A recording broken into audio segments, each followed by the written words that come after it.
근로장려금과 자녀장려금은 매년 5월이 신청기간이죠.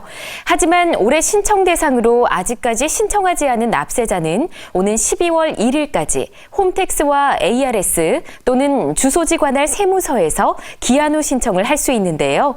이 밖에도 자주 묻는 근로자녀장려금의 수급 관련 내용 지금 바로 알아봅니다.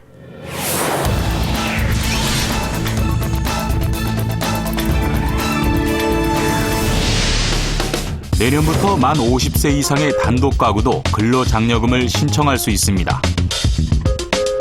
특히 2017년부터는 단독 가구의 연령 기준이 만 40세 이상으로 확대될 예정인데요. 이 밖에도 근로자녀장려금의 모든 것 지금 시작합니다.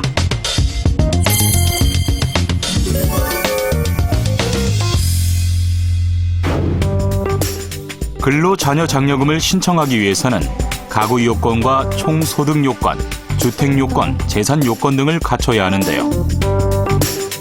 먼저 올해 신청 요건으로는 2014년 12월 31일을 기준으로 배우자 또는 만 18세 미만의 부양 자녀가 있거나 신청자가 만 60세 이상이어야 합니다. 이때 부양 자녀는 18세 미만으로 입양자를 포함하며 소득 금액이 100만 원 이하여야 하는데요. 다만 부모가 없거나 부모가 자녀를 부양할 수 없는 경우 손자녀와 형제자매도 부양자녀 범위에 포함되며 중증 장애인인 경우에는 따로 연령 제한이 없습니다. 또한 2014년도 연간 부부 합산 총소득이 단독 가구의 경우 1,300만 원, 호벌이 가구는 2,100만 원, 맞벌이 가구는 2,500만 원 미만이어야 하는데요. 총소득 합계액은 어떻게 산정하는 건가요? 총소득 합계액은 지난 한 해 동안 부부의 근로, 이자, 배당, 연금, 사업, 기타 소득 이렇게 총 6가지 소득을 합산합니다. 그리고 사업소득은 총수익 금액의 업종별 조정률을 곱한 금액을, 기타 소득은 총수익 금액의 필요금비를 제한 금액을 적용합니다. 또한 장려금은 2014년 6월 1일 현재 가구원 모두가 1주택 이하이고 소유하고 있는 주택과 토지, 건물, 예금 등의 재산 합계액이 1억 4천만 원 미만이어야 신청할 수 있는데요. 다만 재산 합계액이 1억 원 이상에서 1억 4천만 원 미만이면 근로장려금의 50%만 지급됩니다. 임차주택에 대한 전세금 평가는 어떻게 하는 건가요? 임차주택의 전세금은 지방세 시가표준액의 100분의 60 이내에서 국세청장이 고시하는 금액으로 평가합니다. 올해는 지방세 시가표준액의 100분의 55를 적용하고 있습니다. 간주전세금보다 실제 전세금이 적어 실제 전세금으로 평가받고자 하는 경우에는 임대차 계약서 사본을 제출하면 됩니다.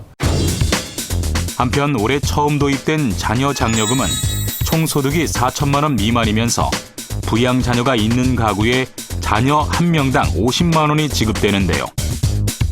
총소득 기준을 제외한 나머지 수급 요건은 근로장려금과 동일합니다.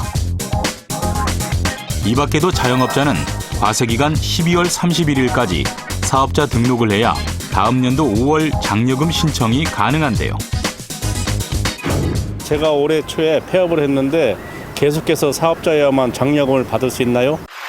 근로장려금, 자녀장려금의 신청 요건은 전년도 기준입니다. 따라서 현재는 폐업한 사업자도 다른 신청 요건을 모두 갖추었다면 장려금을 지급받을 수 있습니다. 다만 프리랜서 등과 같이 사업소득이 원천 징수되는 인적 용역자들은 별도의 사업자 등록 없이 장려금 신청을 할 수 있습니다. 이 밖에도 변호사, 의사, 세무사, 회계사 등 전문직 사업자는 장려금 수급 대상에서 제외되는데요. 특히 장려세제는 가구 단위로 지급되므로 본인 또는 배우자 중 한 명이 전문직 사업소득이 있는 경우에도 둘 다 수급이 불가능합니다. 국세 체납이 있어도 장려금을 받을 수 있나요? 주소득자에게 국세 체납이 있는 경우 종합소득세, 양도소득세, 상속증여세 등 직접세는 장려금액의 30% 내에서 충당하고 부가가치세 등 간접세는 전액 충당하고 남은 금액이 지급됩니다.